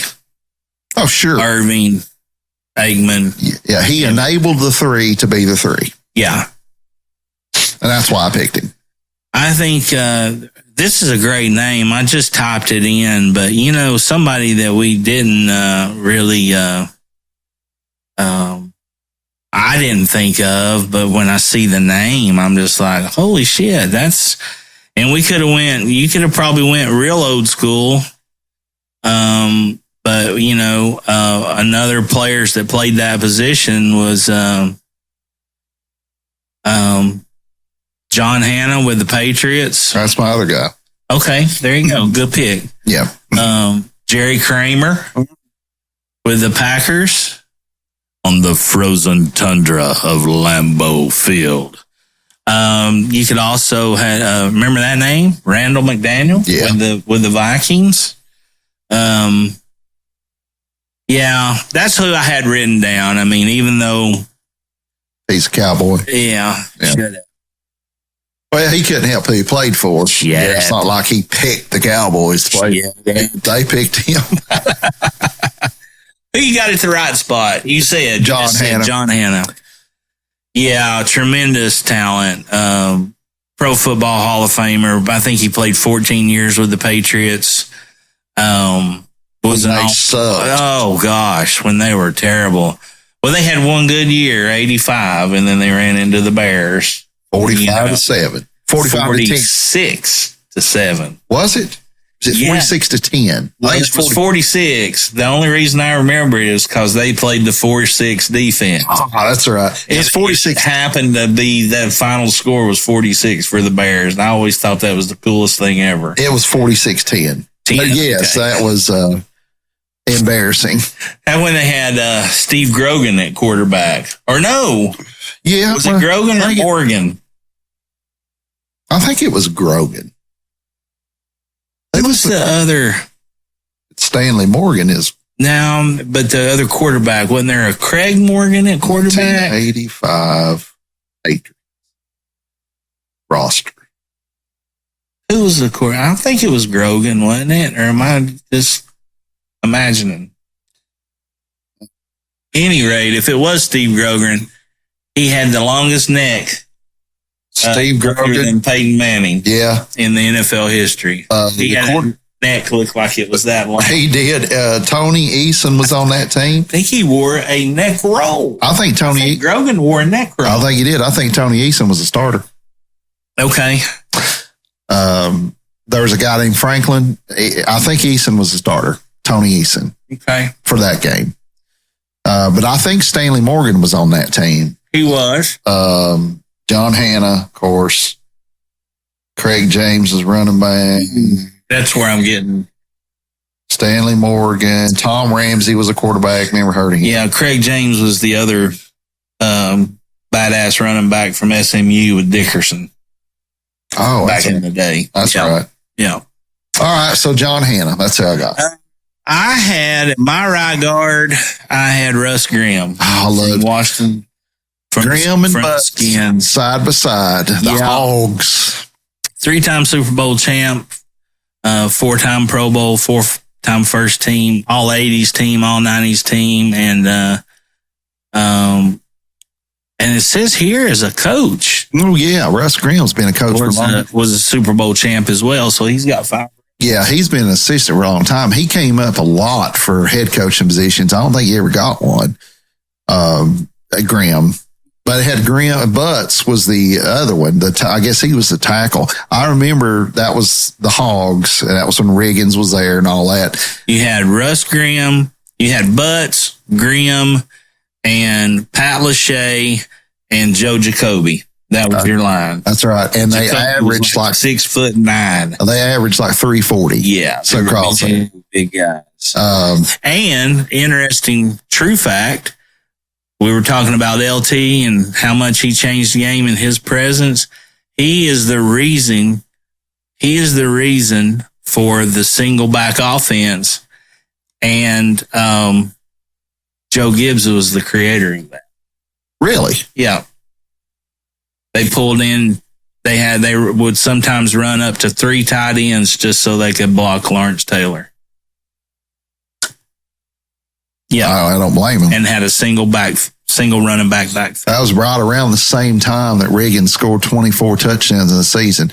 Might have been a little before that, but yeah. So who you got at center? There was only one pick for me. It was Mike Webster, Steelers. Well, 4-time Super Bowl champ, 9-time Pro Bowler, all 70s, 80s, decade team, 75th anniversary, 100th anniversary, all-time Steeler team, Steeler Hall of Honor, Steeler Hall of Fame, and Pro Football Hall of Fame. that's who I had too. Yeah. But my sentimental pick would have been Dwight Stevenson. Okay. From Miami. He was Marino's guy. All right, so getting into the controversial topic of the quarterback and the running backs. I guess we did quarterback last. I would think so. The running backs, you said that we probably had the same one. You know, especially after watching that documentary, I'm going to list my second starter first. Okay. Who I would do say this guy would be if every day back, he'd be my number 2 guy. And it's going to be a little surprising, but Barry Sanders would be my number 2 back. Just hand him the ball, and there you go. Pure running back, but he is not my number 1 guy. I think that Barry, with just handing him the ball as a running quote-unquote back, is the best of all time at just that. But this other guy was almost as good as that, but could also catch the ball and would put a effing hurting on you too. So who's your second guy? If you're going to put your number 2 back. My 2 guys was Walter Payton and Barry Sanders. Well, that's who I got. I told you we had the same thing. So Payton to me is the greatest running back of all time. Yeah. Super Bowl champ, NFL most valuable player. The award for being a good man was named after him, the Walter Player Man of the Year. Offensive Player of the Year in 77, NFL Man of the Year in 77, 9-time Pro Bowl, NFL rushing leader for a long time. Emmett broke it. Touchdowns leader, attempts leader. And I mean, and here's the thing about Walter Payton. Other than the 85 season, 84, 85, 86, and obviously 85, they got the job done. But from, what did we say, from 77? Yeah. Was it rookie? Any rate, all those other teams sucked. It was Walter Payton left, Walter Payton right, Especially Walter Payton up the middle. They were terrible. And he had no help whatsoever, and he made and gained every yard off of everything of just his ability, will, and sheer talent. Well, they were terrible. And, you know, he had the Mickey Mantle syndrome. He was coming in to replace the equivalent of Joe DiMaggio, and that would have been Gale Sayers. You know, there's a little gap there, from what I understand, but you've got Gale Sayers, who is one of the all-time greats, and then you got to come in and, and now nobody remembers Gale Sayers much because of number 34. Most consecutive running back starts by a running back at 170. Which is more than 10 stretch seasons. Yeah. So it would hurt you, buddy. Would rather hit you than go out of bounds. And he had the moves to juke you out and the speed, but buddy, that's it, man. That's the backfield of dreams right there. Absolutely. I don't think anybody in the world, now they might pick 2 different guys, but I don't think anybody in the world can argue that, that's pretty good backfield. No. If they did, they're suffering from head trauma. They do. They're Skip Bayless. Yeah, exactly. He would have picked.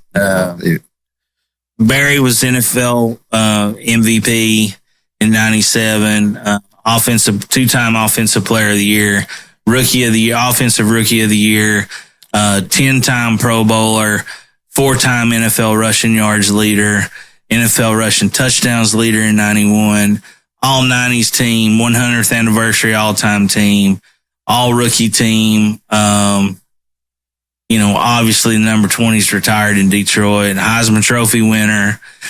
Did you pull up those stats for the Heisman year? His Heisman Trophy year stats. It's unbelievable. I think the lowest game he had rushing yards was 200. I mean, it's unfreaking believable. Stats from Barry Sanders' 1988 Heisman Trophy season. 2,850 rushing yards, 237.5 yards a game, 7.6 yards a carry. 237.5 yards average. Game average. 4 games with at least 300. And that ain't counting kickoffs or punt returns. 44 touchdowns. Yeah. And they didn't know for sure if he's going to win. Yeah. I forget who the other. Oh, I know who it was. It was Andre Ware from Houston. Yeah. Right? And that who it was? That sounds right. Quarterback. Yeah. It seems like Ware did win it. That sounds right. I'll look it up, but I mean, just gaudy. No, Barry won the Heisman in 98. 88, yeah. 88. I'm just trying to say a second. Heisman Trophy candidates. Rodney Peete was the back. Rodney Peete. And he played at South Carolina, USC. Yes. No, yeah, right. Here was the list of finalists. Barry Sanders, Rodney Peete, a guy named Troy Aikman. So 2 out of 3 Hall of Famers so far. And Steve Walsh, Miami, and Major Harris from West Virginia. Remember him? Oh, yeah. I remember that name. Yeah. Funny thing, there used to be a little semi-pro football team here in Knoxville, and Major Harris was a quarterback, what I understand. Or he was in that league. Maybe he wasn't a quarterback. But either way, Major Harris, that was a name I remember. 2 majors, Major Applewhite played for Texas A&M, and Major Harris. So yeah, that's some gaudy, that's some video game stats there. That's ridiculous. 44 touchdowns. That's high. That sounds like high school stat, doesn't it? And here's the thing. He wasn't the starter until that year. No, Thurman Thomas. Another Hall of Fame. I mean, and his daddy wanted him to go to Oklahoma. Yeah. Anyway, if you haven't seen the documentary on I think it's on Amazon Prime. It's last year's Run Barry Run. Really, really good. The best thing too is that Barry quit on his terms. He's not walking around with a lifelong concussion. Yeah. And had he stayed, or can't get up and down or move around, had he stayed, Emmett who that would have been the. And then there's the other thing about all that. You you make a comparison between those two guys like Walter and Barry. Those line teams were horrible. Oh my God. Horrible. Terrible. They had Herman Moore. There was no help. Herman Moore was it. No help. One guy. So it all boils down to quarterback, huh? I suppose. You go first. I know who you picked, I'm sure. I just... Yeah, well, you don't know. How do you think you know? I got an inkling. You're pissing me off. Really? Listen, I love Peyton. I got to meet him.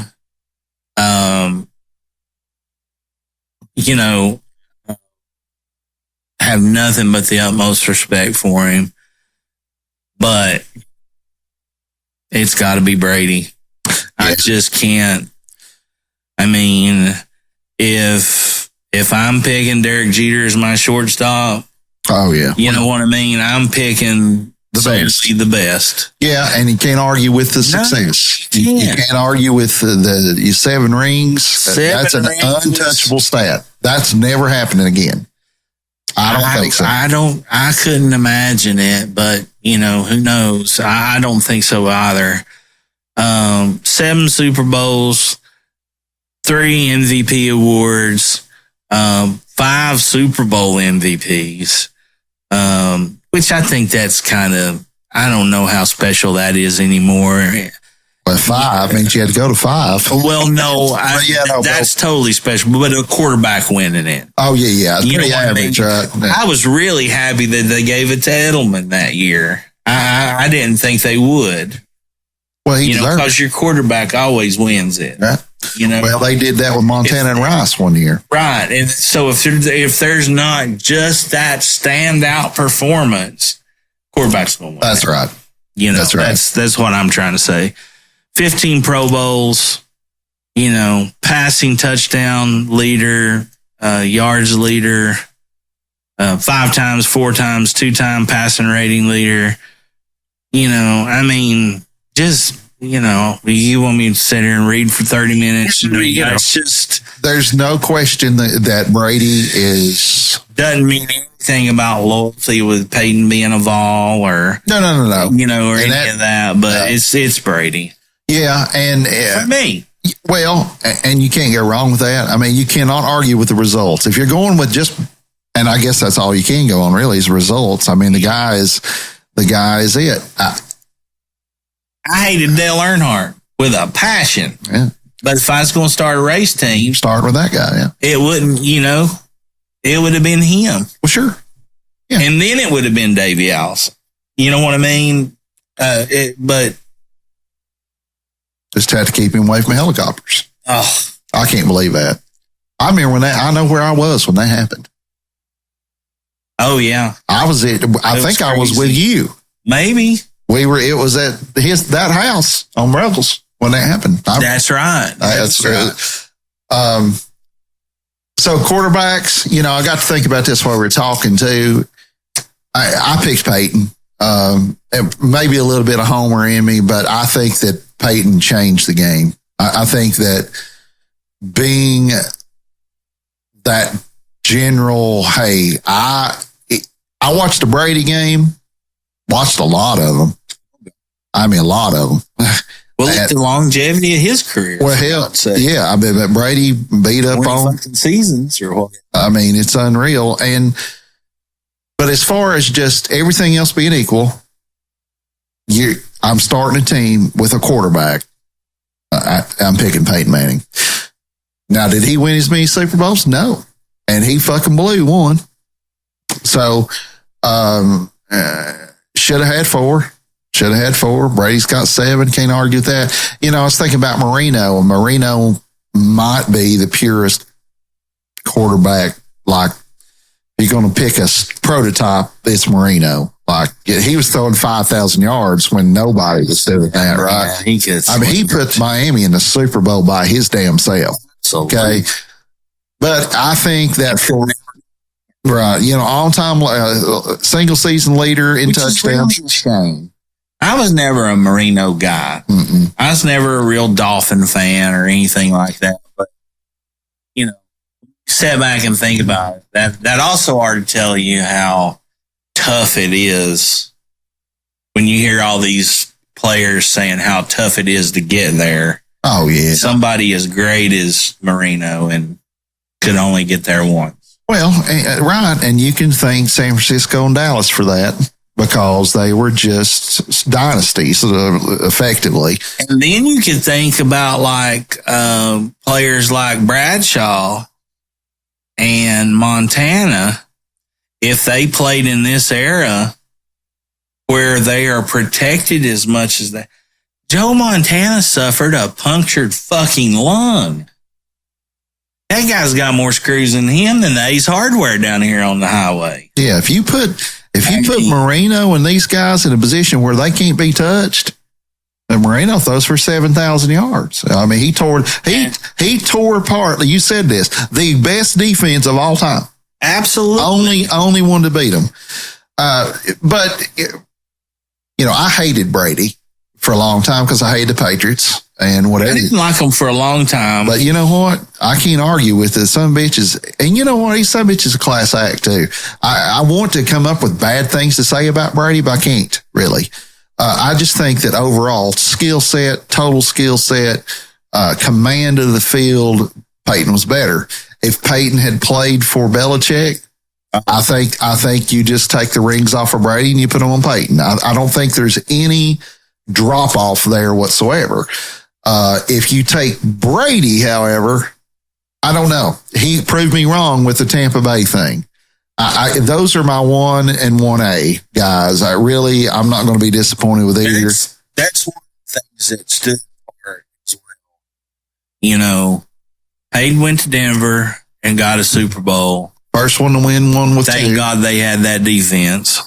Yeah. And he'll be the first one to say that. He's the first one to say it when it happened. But, Von Miller won the MVP of that. yeah. Oh, my gosh. Should have. And Wade Phillips for the defensive game he called for that. Yeah. But going to Tampa Bay, I mean, Tampa Bay was what? A first round playoff team if they were lucky? Maybe. I mean, honestly. Yeah. No, you can't. Listen, the guy earned so much respect out of me and from everybody else because the story was, well, he's got Belichick. Well, my God, Belichick ain't done shit without Brady. And Brady's got a Super Bowl without Belichick. So you can't. And I still think a majority of that is true. The Bill and Tom. Oh, yeah. The team. Sure. But yeah, no, you're 100% correct. You can't, and greatest, it's like you said, it's our list. But Brady is, to me, and on the previous basketball episode, we touched on this. The greatest basketball player of all time, to me, is Kareem. And that's because Kareem did it from college all the way through. The greatest quarterback of all time, to me, is Peyton Manning. He did it from start to finish. But, hey, man, he... it was nice for me as a Peyton Manning fan to see Denver go through the Patriots to get there because they did. And both times that Denver was in. And because they got squashed by Seattle. Oh, God. That first series. Oh, my God. I don't even. Well, hell, they run a kick. I was in Hawaii when that ball game was going on, which was already weird enough just because I was watching the Super Bowl at like 11 a.m. Yeah. Well, both lists are great. Brady, you're not going to say no to putting Tom Brady on your team. You're not going to say no to putting Peyton on your team. Any of these guys. Greatest is subjective, of course. It's a lot easier to say, who's the greatest hockey player of all time? Well, offensively, it's Wayne Gretzky. It's not even close. But who's the greatest hockey player of all time? A lot of people say Gordie Howe, or a lot of people will say Lemieux if he'd have done this. It's a debatable thing. Peyton Manning says that Marino's the greatest quarterback of all time. Yeah, well, a lot of those guys do. Yeah, I've heard Brady. From their peers, I've heard lots of people put Marino up there as the man. And I heard Brady in their prime when Peyton and Brady were going head to head. I heard somebody say, well, what's it feel like to be the best quarterback in the league? And he said, you need to ask 18 at the Indianapolis. Yeah, there you go. At that time. Of course, that's what you say. Unless you're fucking LeBron James, or Ricky Henderson. Yeah. But can't go wrong with either of those guys. And Ricky says Ricky's the best. Yeah, well, Ricky's got a good argument. He is the greatest leadoff hitter of all time. So. Absolutely. Greatest base stealer of all time. Oh, see where that De La Cruz kids is projected to steal over. Maybe you were the one telling me. We're 30 now. Yeah, he's projected to steal over 100 bases. We're talking about a guy that's I don't know how tall he is, but I think he's 6'5". He's 6'5", shortstop, son. Yeah. Freak athlete. Yeah, and fast as the wind. Fast as the wind, and just got an amazing arm. A lot of anyway. I don't want to go into my disappointment with the baseball for right now, but football. Hey, it's football season's coming. Yeah. Maybe our next one will be the college. So. Yeah. Knuckle down, do to it, as Roger Miller would say. Thanks for sticking around, everybody. We hope you liked the list. If you didn't, keep your mouth shut. We'll all get along. But honestly, make your own list. Make your own list. Tell us. If you got somebody on there that you thought should have been, or maybe honorable mention or something like that, and got a case to argue for it, or not even argue it, but just, put it in the comments. And yeah, but don't be sending me no Emmitt Smith's the best running back ever shit, or you will get chastised for it. No. But at any rate, I've had a good time doing this one. Oh yeah, absolutely. You want to do another? Absolutely, yeah. All right, folks. It costs nothing to be kind, but there is a price to pay for cruelty. So love one another, be kind to one another. Cheers. Cheers. One more for the good guys. You either is or you ain't. You do or you don't. You can or you can't. Or you will or you won't. Either way, baby, a good man, well, he's hard to find.